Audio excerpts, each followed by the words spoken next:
for a ceasefire. All the facts of what happened in those 4 days have been laid out by multiple folks from the government, whether it's the Prime Minister yesterday in the Lok Sabha, today the Home Minister in the Rajya Sabha, and of course the opposition, as is the case, has asked some very robust questions of the Operation Sindoor, as well as, some of the things that went on over those 4 days between the 7th of May and the 10th of May. But now, hopefully, that will be settled and put to rest as to how events panned out between those 4 momentous days, and finally, how India managed to score a decisive military victory over Pakistan. But now, we have another big story which we need to focus on, because it is going to have a huge impact on the markets when they open tomorrow morning. It's going to have an impact on the trade relationship. It's also going to impact on how the economy goes forth in the next few weeks and months. Now, US President Donald Trump has announced 25% tariffs on India. He's put out a Truth social media post an hour or so ago where he has said that India will pay a penalty over and above whatever has been decided for its 25% for its trade with Russia, despite the ongoing war in Ukraine. He put out this post on Truth Social a couple of hours ago where Trump said that despite being friends, India and the United States have done relatively little business, and India, according to him, is one of the hardest places to do business because the tariff is so high. So what does this really mean? What does the 25% tariff on all Indian exports into the United States actually mean? A 25% tariff for India is just 1 percentage point lower than what the President of the United States had threatened back in April. At that time, India had been slapped with 10% base tariff plus another 16% reciprocal tariff that added up to 26%. Now what he's done is reduced it by just 1% to 25% on all imports from India going into the United States. Also significantly higher than the tariff rates that Trump has announced for other Asian countries, whether it is Indonesia, Philippines, Vietnam, Japan. All of these countries are being tariffed at anywhere between 15 to 20%. India will be tariffed at 25%. The European Union, with whom Trump reached a deal just a few days ago, faces 15% tariffs. Let's listen in to some reactions that have been coming in, and what may this really mean for India's long-standing trade relationship with the United States, whether it will have a knock-on effect on companies' profitabilities, particularly companies that are dependent on their export relationship with the US, as well as other markets abroad. How may this impact? All of this we will analyze threadbare. But first, I want to play out some reactions first. This is definitely coming as a major setback for the Indian government and exporters. Till this evening, we were expecting a tariff in the range of 20 to 25%, and our exporters were coming around to accepting and absorbing this tariff. The view was that 25% we will still be competitive compared to other economies such as Vietnam, Indonesia. But now, with the additional penalty that is being imposed by Donald Trump because of our energy purchases from Russia, because of the non-tariff barriers that India imposes and the large trade deficit, that could really hurt India. And there is uncertainty about the quantum of tariff. Is it going to be only 10% BRICS tariff, or is there going to be an additional penalty over and above that because we have energy and defense ties with Russia? So this really makes things very difficult for Indian exporters. We've also seen how in the textile sector, the leather sector for that matter, American companies have been putting Indian orders on hold because of the tariff uncertainty. So that period of uncertainty could further continue. It is possible that Indian exporters, especially in textiles for that matter, or leather, would have to give greater discounts to American buyers in order to continue the relationship. There is still some hope that a bilateral trade agreement is still being negotiated. The deal is not off. It's still on the table. And somewhere down the line, within a few months, it will be agreed upon. That is the larger hope that exporters in India are working with. But the sense that we get from the Trump administration and US companies is the fact that Donald Trump is wanting a big headline announcement from India, which is not just about a tariff reduction from India, but announcements to the tune of hundreds and hundreds of billions of dollars. He would want India to make big commitments on purchasing energy, big commitments on purchasing US defense equipment, and generally investing and make in America. That seems to be missing at this point. Donald Trump feels that currently the India deal is missing ambition. Before we go to our guests, and we'll be joined by very, very special guests, but I want to play out the sound bites of what Donald Trump said on board Air Force One as he was returning from Scotland back to America last night, and then also what Piyush Goyal, the Commerce Minister, said on Saturday in a press conference that was meant to address the India-UK FTA deal that had been signed. He also addressed a question on where the current negotiations are as India sees it between Washington and New Delhi. Is the deal with India finalized? No, it's not. India's been a good friend, but India has charged basically more tariffs than almost any other country. You know that, right? Over the years. But now I'm in charge, and you just can't do that.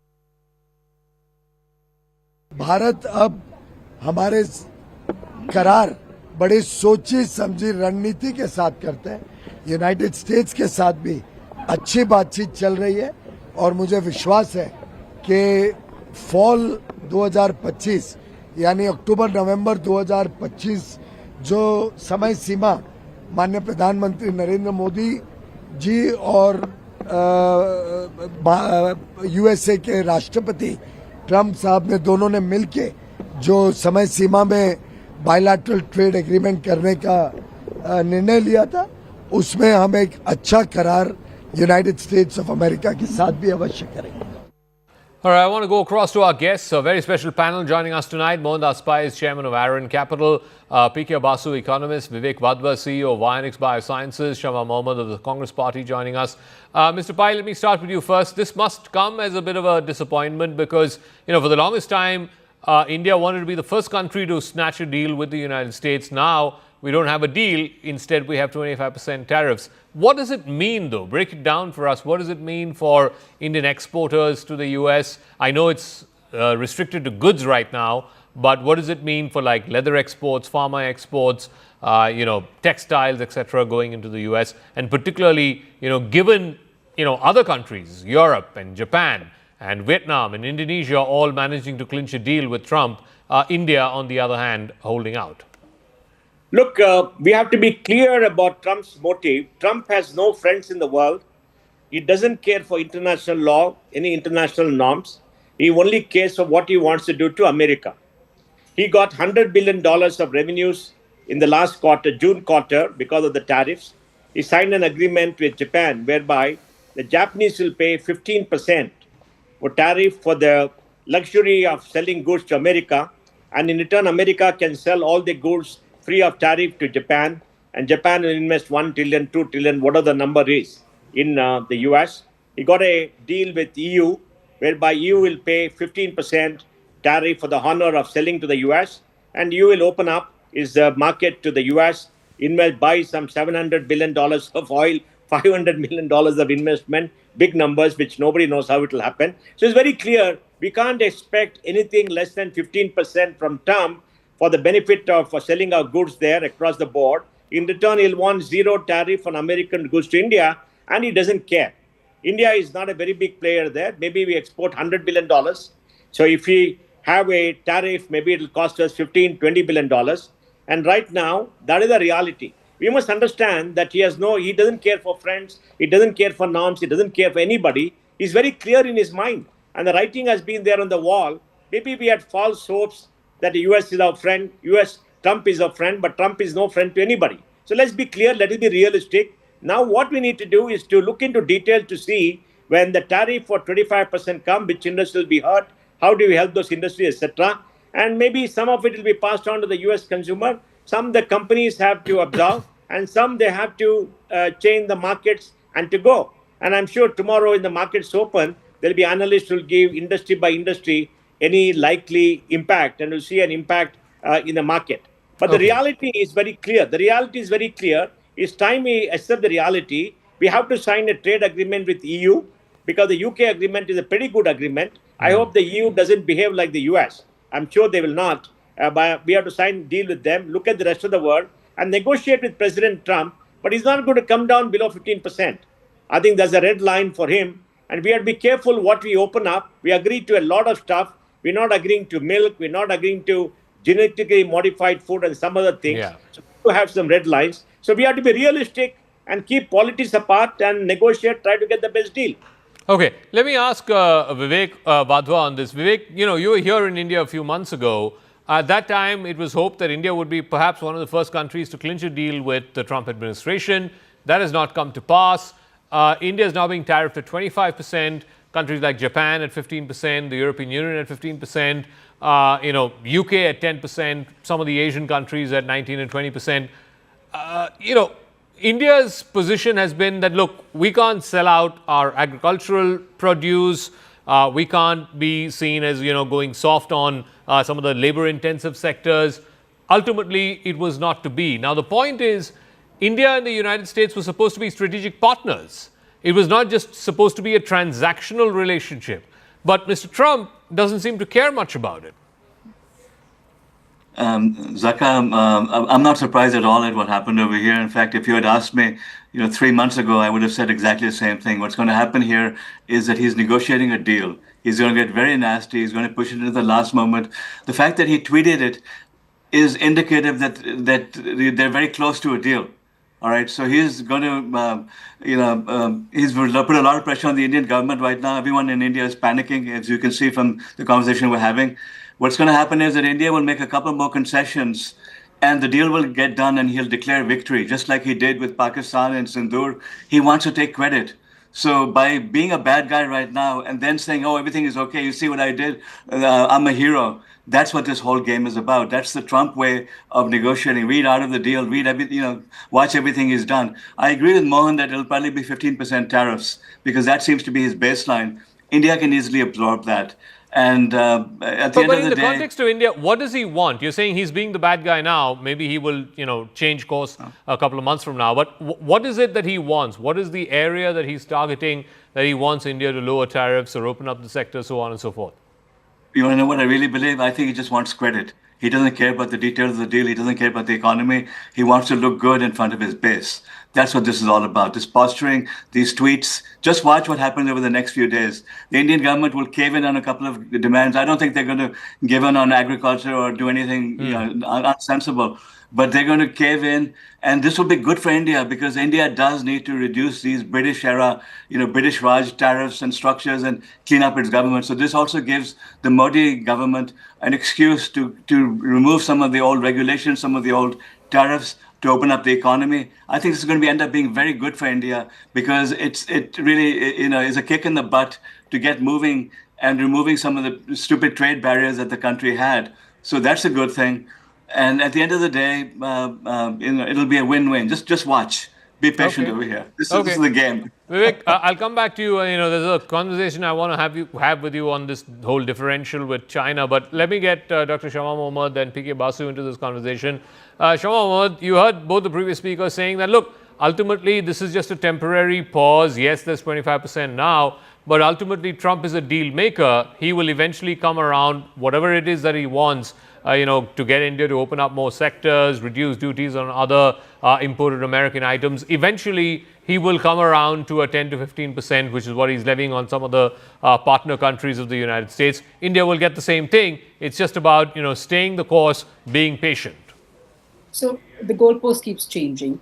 So for Modi, it will come down to 15 now. I mean, if other South Asian countries could get it less, if the European Union countries could get it less, why not India? And China, he's still doing a deal with China. We thought China would have the highest, but he's still talking to China. And the sad thing is, Modi actually believed he would reduce the tariffs. See, because of that, when he said 30 times that I'm the one who who brought about the ceasefire between India and Pakistan, Modi ji was quiet. Not a single word. When Asim Munir was invited for lunch there, did we protest? I mean, the man is a terrorist who brought about the terrorist attack in India. Did we protest when Trump was inviting him for lunch? ADB Bank, World Bank, IMF giving huge loans to Pakistan. Did we protest? No, because Modi thought at the end, maybe he's going to reduce the tariff. He did the Howdy Modi thing. He thinks he's his great friend, but he doesn't understand how But politics. ma'am, no deal has been announced with Pakistan yet, and tomorrow, I'm not August talking 1st, is the Pakistan. deadline. So Pakistan So could are well you- be tariffed higher than 25%, where India is Are tariffed at. you Zaka hyphenating us with Pakistan? No, Irrelevant. I'm not. I'm just saying. I'm just I didn't stating talk facts. about Pakistan. I'm I just didn't talk stating about facts. Pakistan. I spoke about other South Asian countries. I spoke about Europe. I spoke about the You rest. spoke about Correct. Pakistan. Asim Munir I is spoke the about army chief of Pakistan, saying, not of Indonesia. No, Zaka, if you want to support Modi, I will leave the debate. You can go and support Modi. I'm just telling I'm you not going to do facts. that. If I'm just telling so you let facts. me tell you. So I'm not talking about Pakistan. What I'm trying to tell you is that he played all this. He said we got in the ceasefire when it's a bilateral issue. We kept So he quiet. got into ceasefire with Pakistan only, right? You're talking about Pakistan. That's what you're talking Yes, about. but he kept saying this because he wanted a deal with America. Now, number two, most important, 2008 Indo-nuclear civil deal. How did that happen? You know that they brought about an amendment in the Constitution of the United States of America to get through this deal.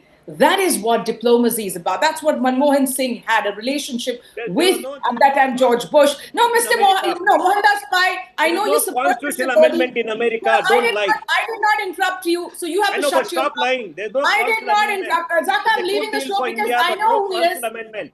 No. Okay, you cannot- one second, Mr. Pai. One second, I'll come back to you. I'll come I back to you. know, But Mr. but let Mohandas Shama Pai, finish where a point. you come from. I also have the You first are an reaction. artist. I also have the Sorry, first I'm leaving the reaction. debate. I also have the first I don't want reaction. to be in somewhere where- Dr. Mohammed, 1 second, please. I mean, why did he interrupt me? There is I did not interrupt okay, any of okay. these I comments. agree. I I listened agree. to Fair you. point. Yeah, But this I is have just not I have justified. breaking It's news. like Can I a please supposed to be a report voter the of breaking manual news institutions. to our Why am I viewers? here? I just want to bring our viewers up to speed. The first government reaction to the United States imposing 25% tariffs on India. The PIB, the Press Information Bureau, has put out a statement, and I want to read from it. The government has taken note of the statement by the US President on bilateral trade. The government is studying its implications. India and the US have been engaged in negotiations on concluding a fair, balanced, and mutually beneficial bilateral trade agreement over the last few months. We remain committed to that objective. The government attaches the utmost importance to protecting and promoting the welfare of our farmers, entrepreneurs, and MSMEs. The government will take all steps necessary to secure our national interest, as has been the case with other trade agreements, including the latest comprehensive economic trade agreement with the UK. This is the first government reaction to the 25% tariffs that have been imposed by the United States. Yes, Dr. Shah Mahmood. Okay, Mr. P.K. Basu is joining us. Yes, Mr. Basu. I think it's important to understand that the United States is by far the world's largest market for exports.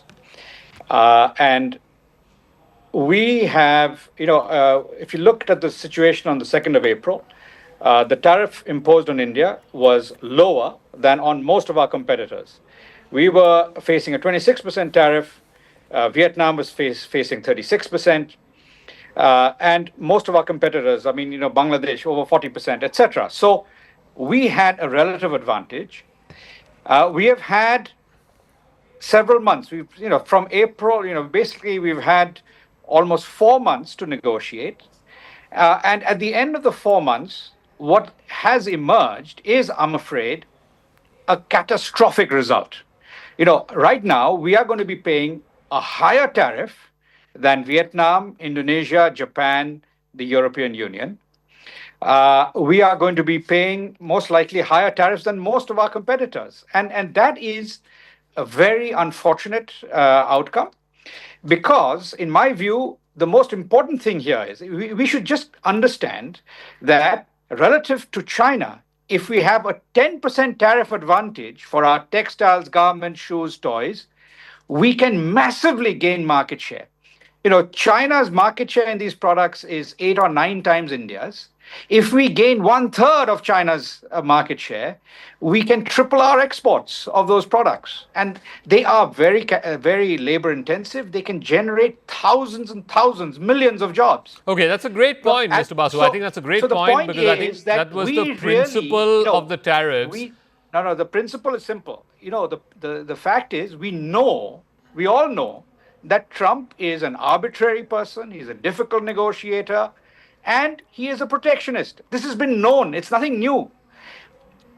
2 days away from the August 1st deadline, we are now faced with a 25% tariff plus a surcharge, potentially. Yeah.